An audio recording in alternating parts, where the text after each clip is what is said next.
Then आपके सामने ये ऑफिशियल वेबसाइट आ जाएगी। यहाँ पर भी आप इसकी जो लास्ट डेट है फॉर्म भरने की वो वेरीफाई कर सकते हैं, 16 फरवरी 2025 रखी गई है। तो ये सभी जानकारी चेक करने के बाद में अब आप इसमें अगर इंटरेस्टेड है और एलिजिबल है अप्लाई करने के लिए, तो आप रजिस्टर इसके ऊपर क्लिक करेंगे। अब गाइज आपके सामने इस तरह का इंटरफेस आएगा जहां पर आपको ब्राउजर रिकमेंड किए जाएंगे। आप यहाँ पर इसको क्लोज कर दीजिए और क्लोज करने के बाद अब आप आपकी जानकारी भरेंगे। सबसे पहले पोस्ट नेम के अंदर आपको आपकी पोस्ट सेलेक्ट कर लेनी है। अगर आप एमटीएस पर अप्लाई कर रहे हैं तो आपको लास्ट वाली पोस्ट सेलेक्ट कर लेनी है। उसके बाद में आपको आपका पूरा नाम 10th के सर्टिफिकेट के अकॉर्डिंग यहाँ पर भरना होगा। फिर आपको आपका मोबाइल नंबर डालना है। मोबाइल नंबर को दोबारा डाल करके आप वेरीफाई कर देंगे। अल्टरनेट नंबर के अंदर कोई आप अगर अन्य नंबर देना चाहते तो दे देंगे, नहीं तो आप चाहे तो इस ऑप्शन को खाली भी छोड़ सकते हैं। फिर आप आपका ईमेल एड्रेस डालेंगे। ईमेल एड्रेस को दोबारा डाल करके वेरीफाई करेंगे। देन आप जनरेट ओटीपी के ऊपर क्लिक करेंगे तो आपके सामने एक न्यू विंडो ओपन होगी और उसमें आपको इस तरह का कैप्चा भरना होगा, जैसे कि आप वीडियो में देख सकते हैं। जैसे आप कैप्चा डाल करके सबमिट करेंगे तो आपके नंबर और ईमेल के ऊपर ओटीपी जाएगा। कोई एक ओटीपी आप यहाँ पर डाल करके वेरीफाई कर देंगे। फिर आप डिक्लेरेशन के नीचे आई एग्री करेंगे एंड देन आप यहाँ पर एक कैप्चा कोड भरने के बाद रीवेरीफाई इसके ऊपर क्लिक करेंगे। रीवेरीफाई के ऊपर क्लिक करने के बाद जो आपने इन्फॉर्मेशन भरी, चाहे वो आपकी पोस्ट नेम, आपका नाम, आपका नंबर, आपकी ईमेल एड्रेस हो, ये आपको डबल वेरीफाई करनी है इनके ऊपर टिक करके, जिनका मतलब ये होता है कि हाँ आपने डबल चेक कर लिया और आपके अकॉर्डिंग सभी जानकारी सही है।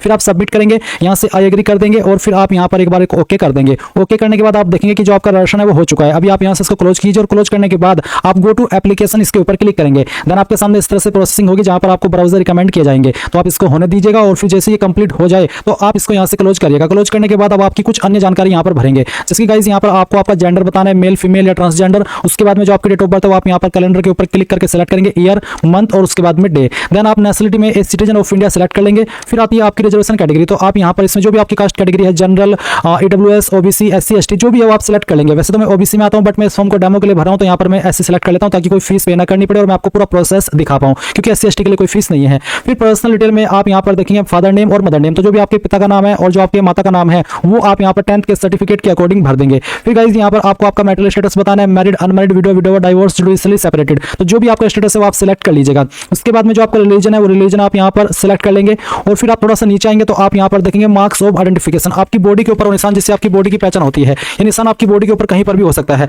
अगर आपकी बॉडी के ऊपर कोई ऐसा निशान है तो लिख दे, नहीं तो आप यहाँ पर नो मार्क लिख दीजिएगा। इसके बाद गाइस आपको यहाँ पर टेस्ट सेंटर की प्रेफरेंस देनी है, तो पहले तो आप चॉइस देंगे कि कौन से स्टेट के अंदर आप रखना चाहते हैं, फिर उसकी किस सिटी को आप एग्जाम सेंटर की प्रेफरेंस बनाना चाहते हैं अपने लिए, वो आप सेलेक्ट कर लेंगे। तो इस तरह से आप चाहे तो स्टेट में सभी में एक ही सिलेक्ट कर सकते हैं, बट जो सिटी है वो अलग अलग होनी चाहिए। तो यहाँ पर इस तरह से आपकी चॉइस के अकॉर्डिंग आप इनको प्रेफरेंस के रूप में दे देंगे और ये देने के बाद में यहाँ पर उसकी सिटी को सिलेक्ट कर लेंगे। इसके बाद नीचे आएंगे टेस्ट सिटी फॉर स्टेज 2, तो अभी जो आपने एग्जाम सिटी की प्रेफरेंस दी वो पहली स्टेज के एग्जाम के लिए थी, अभी आप सेकंड स्टेज की जो एग्जाम सिटी प्रेफरेंस है वो देंगे। तो पहली चॉइस सिलेक्ट कर लेंगे, फिर यहाँ पर सेकंड चॉइस और उसके बाद में थर्ड चॉइस, एंड देन नीचे आएंगे और यहाँ पर कुछ सवालों के आंसर करेंगे, जैसे कि क्या आप विकलांग है और आपकी विकलांगता 40% है उससे ज्यादा है, अगर हाँ तो यस, नहीं तो आप नो करेंगे। फिर आप क्या एक्स सर्विसमैन है, अगर है तो आप यस करिएगा, नहीं तो आपको इस ऑप्शन में नो करना है। अगर आप DFCCIL के एम्प्लॉयर रेगुलर जो ऑलरेडी काम कर रहे हैं, डिपार्टमेंटल कैंडिडेट जिनको आप कहते हैं, अगर है तो यस कर दे, नहीं तो आपको इस ऑप्शन में नो करना है और सेव एंड नेक्स्ट के ऊपर क्लिक करना है। अब आपके सामने यहाँ पर कॉरेस्पॉन्डेंस एड्रेस यानी कि प्रेजेंट एड्रेस की जानकारी आती है, तो जो आपका एड्रेस है वो भरेंगे लाइन फर्स्ट 2 के अंदर। उसके बाद में जो आपकी कंट्री है वो सिलेक्ट कर लेंगे,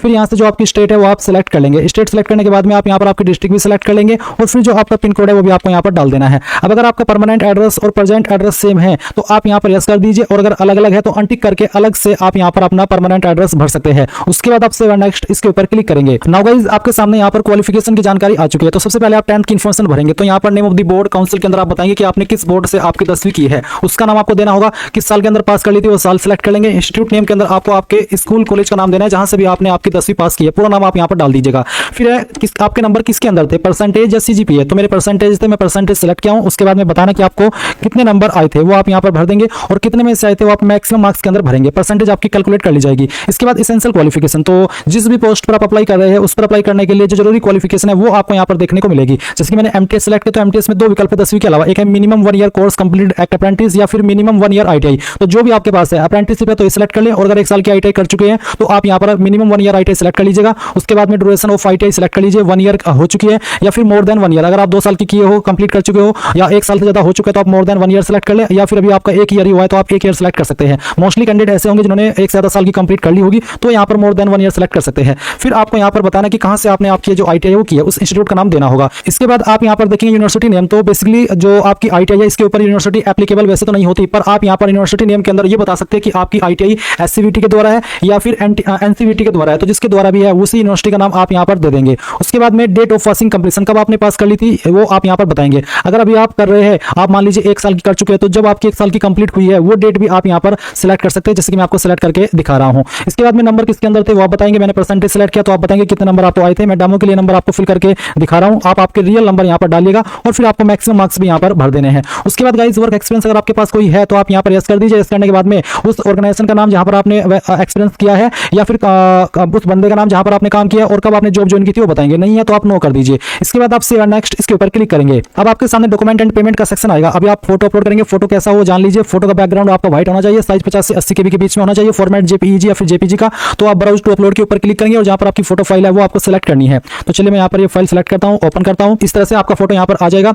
आप इसको क्लोज कीजिए और व्यू अपलोडेड फोटो के ऊपर क्लिक करके व्यू कर लीजिए। फिर आप यहाँ पर आपका सिग्नेचर अपलोड करेंगे। इसका साइज भी 50 से 80 केबी के बीच में रखा है। तो जहां पर फाइल साइन की सिलेक्ट कीजिए, ओपन कीजिए और इसको क्लोज कीजिए और व्यू भी कर लीजिए क्योंकि व्यू करना अनिवार्य है। उसके बाद आप यहाँ पर बाएं अंगूठे का निशान अपलोड करेंगे, लेफ्ट थंब इंप्रेशन। तो जो भी आपका बाएं अंगूठे का निशान है वो आप अपलोड कर दीजिए। ब्राउज टू अपलोड के ऊपर क्लिक कीजिए, जहां पर आपका थंब इंप्रेशन है वो आप यहाँ से सिलेक्ट कर लीजिए। इस तरह से सिलेक्ट करेंगे, ओपन करेंगे। आपका यहाँ पर साइज अगर दिए गए साइज के अंदर नहीं होगा तो फाइल अपलोड नहीं हो पाएगी। तो बेसिकली आपको यहाँ पर सही साइज का ही जो थंब इंप्रेशन है वो अपलोड करना है। तो गाइस बेसिकली आपकी फाइल का साइज 20 से 100 केबी के बीच में रहना चाहिए। तो यहाँ पर आप फाइल सेलेक्ट करिए, क्लोज कर दीजिए और व्यू के ऊपर क्लिक करके इसको व्यू भी कर लीजिए। फिर आप 10th का सर्टिफिकेट या मार्कशीट अपलोड करेंगे, जहां पर भी फाइल है वो आप सिलेक्ट कर लीजिए। ये पीडीएफ फॉर्मेट में भी अपलोड हो जाएगी और इमेज फॉर्मेट में भी अपलोड हो जाएगी। तो आप इसको यहाँ पर इस तरह से अपलोड कर देंगे।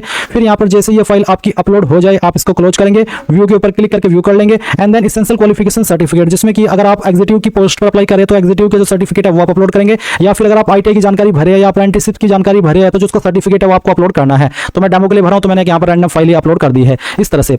और इसके बाद में गाइस आप यहाँ पर कास्ट सर्टिफिकेट अपलोड करेंगे। तो अगर आप SC ST OBC है तो आप कास्ट सर्टिफिकेट अपलोड करेंगे। आपको बोले OBC NCL candidate please recent OBC NCL certificate in prescribed format, SC ST candidate please upload caste certificate in prescribed format. तो बेसिकली लेटेस्ट सर्टिफिकेट ही आपको अपलोड करना है और सेंट्रल का आपका सर्टिफिकेट बना होना चाहिए। तो जो भी आपकी फाइल है सर्टिफिकेट की वो आप यहाँ पर सिलेक्ट कर लीजिएगा। तो जैसे कि मैंने कहा मैं डेमो के लिए भर रहा हूँ तो मैं यहाँ पर एक रैंडम फाइल अपलोड कर दिया हूँ।